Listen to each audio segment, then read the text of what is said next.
মৰমীসকল মই এটা বিয়া নামেৰে আজি ভিডিঅ'টো আৰম্ভ কৰিছোঁ ভৰ দুপৰীয়া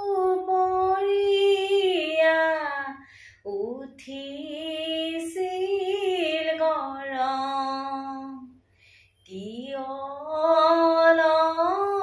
লগাইছিলা অন্তৰত মৰম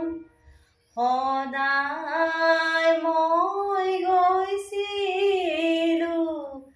গধূলি পৰত দেখিব নোৱাৰে তোমাৰে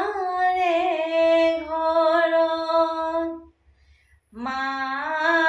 মই দিছিলোঁ বহুত কথা বহুতে কৰিছিল মোলৈ আশা সেইবাবে মা মোৰ মনত বৰ দুখ